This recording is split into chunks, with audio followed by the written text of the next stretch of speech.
എപ്പോഴാണ് ഒരു സ്ഥാപനം ഫ്രാഞ്ചൈസി കൊടുക്കാൻ തയ്യാറാവുക, ഒരു ഫ്രാഞ്ചൈസർ ആവുക? ഞാൻ പിന്നെ എൻ്റെ ക്ലയൻസിനോടൊക്കെ പറയാറുണ്ട്, നിങ്ങളൊരു പിന്നെ പാരന്റ് ആവാൻ, ഫാദർ ആവാൻ കപ്പാസിറ്റി ആവുന്നതാണ്.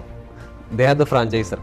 ഓക്കെ, അപ്പോൾ ഫ്രാഞ്ചൈസർ ആവാൻ തയ്യാറാകുന്ന സമയം എന്ന് പറയുന്നത് ആ സ്ഥാപനം അത് അതിൻ്റെ ഓപ്പറേഷൻസ് ആയിക്കോട്ടെ, അതിൻ്റെ പിന്നെ ഫൈനാൻസ് ആയിക്കോട്ടെ, ഇത്തരം കാര്യങ്ങളൊക്കെ ഇൻഡിപെൻഡൻ്റ് ആയിട്ട് നടന്നു പോകുന്ന ഒരു സാഹചര്യം ഉണ്ടെങ്കിൽ അതിനൊരു സിസ്റ്റം നമ്മൾ ഡെവലപ്പ് ചെയ്ത് ആ സിസ്റ്റത്തിലൂടെ റൺ ചെയ്തു പോകുമെന്നും ആ സിസ്റ്റം നമുക്ക് റിപ്ലിക്കേറ്റ് ചെയ്യാൻ പറ്റുമെന്നും കോപ്പി പേസ്റ്റ് ചെയ്യാൻ പറ്റുമെന്ന് ഉറപ്പാകുന്നൊരു സാഹചര്യമുണ്ട്.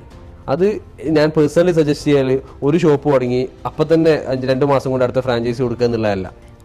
അപ്പോൾ അതൊരു 3-4 ഷോപ്പുകൾ തുടങ്ങി ഒരു 6-12 മാസം അത് റൺ ചെയ്ത് അതിലെ പോസിറ്റീവ് നെഗറ്റീവ്സ് മനസ്സിലാക്കി അതിൽ കറക്ഷൻസ് വരുത്തി ആ കറക്ഷൻസും കൂടി ഉൾക്കൊള്ളിച്ചുകൊണ്ട് ഒരു ഓപ്പറേഷൻ മാനുവൽ ഡോക്യുമെന്റായി തന്നെ തയ്യാറാക്കി.